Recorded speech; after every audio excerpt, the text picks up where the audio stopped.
Takumi को दूसरी दुनिया में बुलाया जाता है और देवी नोलिन के सामने आता है। वह माफी मांगती हैं और बताती हैं कि एक बड़ी गलती हो गई है। कुछ दुष्ट लोगों ने पृथ्वी से लोगों को खींचने के लिए निषिद्ध समन मंत्र का उपयोग किया। आप सूची में नहीं थे, लेकिन जादू में गलती से उठा लिए गए। ताकुमी पूछते हैं, पहले बुलाए गए लोग कहाँ हैं? वह जवाब देती हैं, जादू के सही लक्ष्य को सुरक्षित स्थान पर भेजा गया। चूंकि आप उनमें से एक नहीं थे, इसलिए मैंने आपको यहाँ स्वर्ग में बुलाया। वह कहते हैं, अगर मेरा बुलाना एक गलती थी तो क्या आप मुझे वापस पृथ्वी पर भेज सकती हैं? वह कहती हैं कि यह संभव नहीं है। मैं बहुत गुस्सा हो गया, फिर मैंने उस निषिद्ध जादू को नष्ट कर दिया। अब कोई भी दोनों दुनियाओं के बीच नहीं जा सकता। ताकुमी घबराता है, लेकिन देवी उसे आश्वस्त करती हैं, मैं तुम्हें नया शरीर और जादुई आशीर्वाद दूंगी जो तुम्हारा जीवन सरल करेगा। नए विश्व में वह जादुई क्रिस्टल बनाती हैं और आशीर्वाद उसके शरीर में समाहित कर देती हैं और उसे नए विश्व के लिए विदा करती हैं।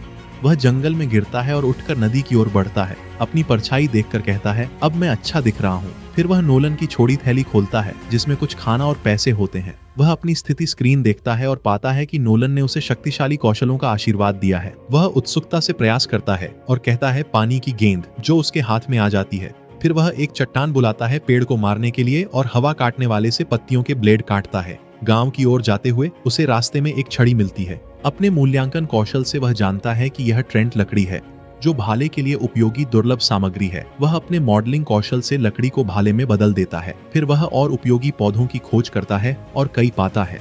वह सब इकट्ठा करता है और देखता है कि बैग से ज्यादा सामान ले लिया है। फिर उसे याद आता है कि उसके पास आइटम बॉक्स है और सब उसमें रख देता है। अचानक वह चीख सुनता है। एक लड़की झाड़ियों से मदद मांगते हुए बाहर आती है। जैसे ही बड़ा सींग वाला राक्षस पीछा करता है, विशाल खरगोश ताकुमी की ओर दौड़ता है। घबरा कर ताकुमी उसे सिर में छुरा घोंपकर मार देता है। वह मानता है कि यह नोलन के आशीर्वाद से हुआ। फिर वह अपनी स्थिति देखता है जो योद्धा में बदल गई है और इससे वह नाराज होता है। वह लड़की से पूछता है, तुम ठीक हो? वह बताती है कि जड़ी बूटी इकट्ठा करते समय हमला हुआ। वह कहता है, मैं तुम्हें घर ले जाऊंगा, और पहले खरगोश को आइटम बॉक्स में रखता है। उसकी कौशल देखकर वह कहती है, मिस्टर, आप अद्भुत हैं। फिर वह उसके साथ चलता है और वह अपना नाम मोल्ली बताती है। इस बीच पवित्र सिडोनिया साम्राज्य में पृथ्वी से बुलाए गए लोग घेरे में खड़े हैं और भ्रमित दिखते हैं। जैसे ही वे पूछते हैं, हम कहाँ हैं, कोई उनके पास आता है और कहता है, इस नई दुनिया में आपका स्वागत है। वे चौंकते हैं और वह स्वागत करती है। बताती है, हमने आपको इस दुनिया को बचाने के लिए नायकों के रूप में बुलाया है। विवरण बाद में समझाएंगे, पहले अपना परिचय दूं। मैं सिडोनिया साम्राज्य की प्रथम महारानी हूँ। और उसने चादर हटा दी। वहां खड़ी लड़की को आशीर्वाद मिलता है, जिससे उसे एहसास होता है कि वह महिला बुरी है और भरोसेमंद नहीं। गांव पहुंचकर ताकुमी मोल्ली को उसके माता पिता के पास छोड़ता है, जो उसका धन्यवाद करते हैं। ताकुमी पूछता है, क्या वह कुछ समय गांव में रह सकता है? गाय कहता है, क्यों नहीं, यह गांव कारीगरों के लिए अच्छा है। मौली के पिता बंगा कहते हैं, यह बोबन है, वह लोहार है। ताकुमी रहने की अनुमति के लिए धन्यवाद देता है, लेकिन वे बताते हैं कि एक समस्या है, गांव में होटल नहीं है।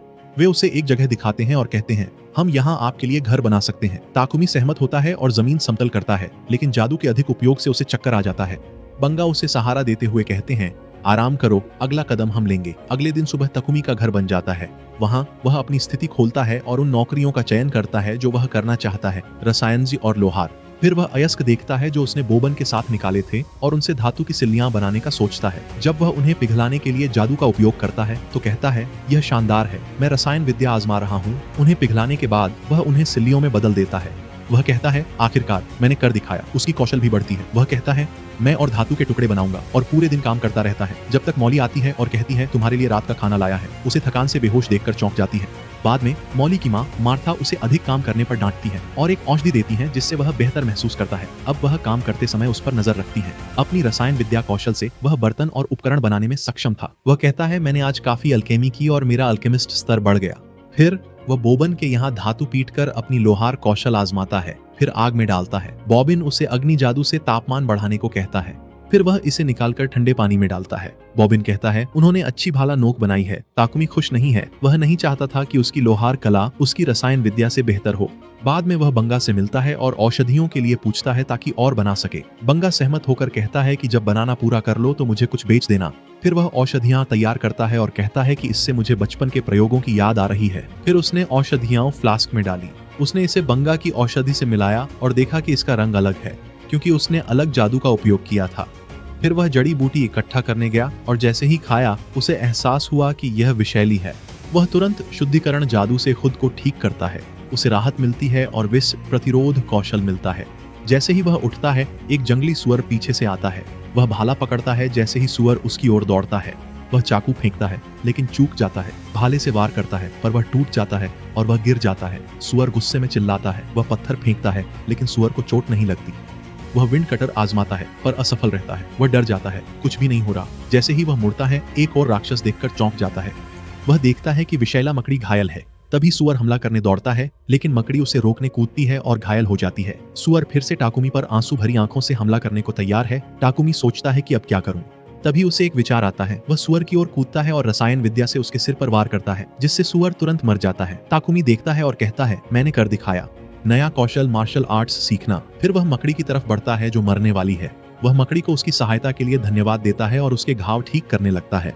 वह कहता है, अब तुम ठीक हो, मैं जा रहा हूँ। जैसे ही वह चलता है, उसकी पट्टी दिखाती है कि वह मकड़ी को पाल सकता है। यह उसे चौंकाता है और वह सोचता है, कौन मकड़ी को पालतू बनाएगा। फिर भी वह पूछता है, क्या तुम मेरे साथ चलोगे? जैसे ही वह सहमत होता है, उसका नाम मैपल रखता है क्योंकि उसकी पीठ पर पैटर्न मैपल पत्ते जैसा दिखता है। जैसे ही वह उसे वश में करता है, मैपल की टूटी टांग ठीक हो जाती है और वह विकसित हो जाती है। ताकुमी हैरान है क्योंकि वह जहरीली मकड़ी से हत्यारी मकड़ी में बदल गई है। जब मेपल खुश होकर मालिक को पाकर शर्माती है, गांव वाले हैरान होते हैं कि ताकुमी ने इतना बड़ा सुअर कैसे मारा। फिर वह अपनी पालतू मकड़ी दिखाता है जिससे सभी डर जाते हैं। वे चिंतित होकर पूछते हैं कि क्या खतरनाक पालतू सुरक्षित है। वह कहता है कि मेपल मुझे चोट नहीं पहुंचाएगा। रात में सभी ताकुमी के साथ सुअर का मांस खाते हैं और अच्छा समय बिताते हैं। मेपल बच्चों संग खेलता है। बॉबिन कहता है कि ताकुमी से गांव खुशहाल हुआ है। दूसरी ओर लाल बालों वाली लड़की कमरे में काम कर रही है जबकि सुनहरे बालों वाली बाहर देख रही है। देवी नोलिन स्वर्ग से ताकुमी को खुश देख रही हैं। तभी दूसरी देवी आती है और पूछती है, आप ताकुमी से क्या चाहती हो? वह कुछ नहीं बोलती। अगले दिन ताकुमी बंधा हुआ पूछता है, तुमने ऐसा क्यों किया? वह माफी मांगने को कहती है। ताकुमी माफी मांगता है और कहता है कि वह अकेला था और खेलना चाहता था। उसे एहसास होता है कि उसने हफ्ते भर औषधियों और धातुओं पर काम किया और कहता है कि वह उसके साथ खेलेगा। वह खुशी से उछलने लगती है। अचानक मार्था आती है और देखकर चौंक जाती है। वह कहता है कि वह मुझे नहीं खा रही है, जबकि वह रेशम देखकर चकित और लालची है। बाद में वह रेशम की शर्ट कुछ महिलाओं को दिखाती है जो खुशी से उसकी प्रशंसा करती हैं। वे ताकुमी से कहते हैं कि मकड़ी का रेशम बहुत महंगा और दुर्लभ है। मार्था मकड़ी के पास जाकर रेशम मांगती है। वह समझाने की कोशिश करता है कि यह नहीं समझेगी, पर वह चौंक जाता है जब वह समझ जाती है। वह जलन महसूस करता है और मैपल से खेलने को कहता है। वह कहती है, मैं व्यस्त हूँ। फिर वह गाँव में घूमते हुए लोहार की दुकान जाता है। वहाँ वह कवच और जूतों की तारीफ करता है जो लोहार ने बनाए हैं।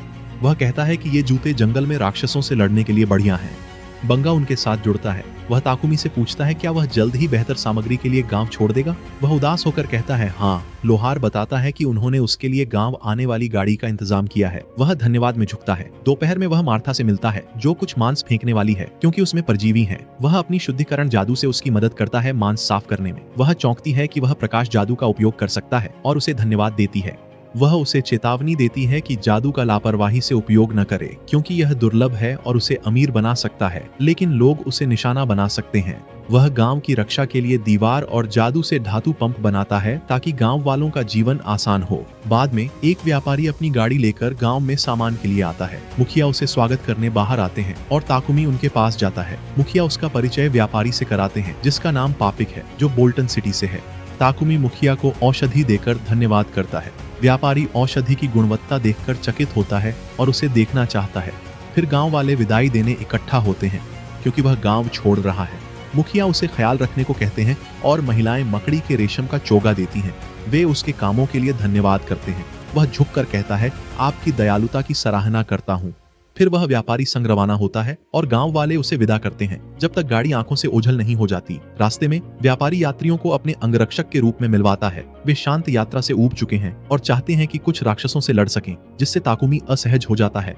वह अपने पालतू हत्यारे मकड़ी के बारे में बताता है। वे चौंकते हैं और जब एक उसे देखने की कोशिश करता है तो हमला हो जाता है। ताकुमी चिंतित होता है, लेकिन दूसरा कहता है कि उसने इसके लायक था। अब व्यापारी ताकुमी को बुलाता है और उसकी औषधियां खरीदने को कहता है। वह बेचने को मान जाता है। अचानक डर से गाड़ी रोक देता है। अंगरक्षक लड़ाई को तैयार हो जाते हैं। एक समूह सशस्त्र गोबलिन्स उनकी ओर आता है। लायन फेंक पार्टी गाड़ी से उतरकर गोबलिन्स की ओर बढ़ती है। वे टीम बनाकर हमला करते हैं और सभी गोबलिन्स को मार देते हैं। 2 गोबलिन पीछे से घेरने की कोशिश करते हैं, लेकिन तीरंदाज उन्हें मार देता है। वे रात में आराम से यात्रा करते हैं। अगले दिन वे व्यस्त शहर बोल्टन पहुंचते हैं। ताकुमी लायन फैंग पार्टी के साथ एडवेंचरर्स गिल्ड जाता है। वहां वे अलग होते हैं और वह रसायनज के रूप में पंजीकरण की कोशिश करता है। रिसेप्शनिस्ट बताती है कि अल्केमिस्ट गिल्ड नहीं है, लेकिन उसे सामान्य सदस्य के रूप में पंजीकृत कर लेती है और मैपल को पालतू के रूप में दर्ज करती है। अगले दृश्य में ताकुमी और व्यापारी एक कार्यालय में होते हैं।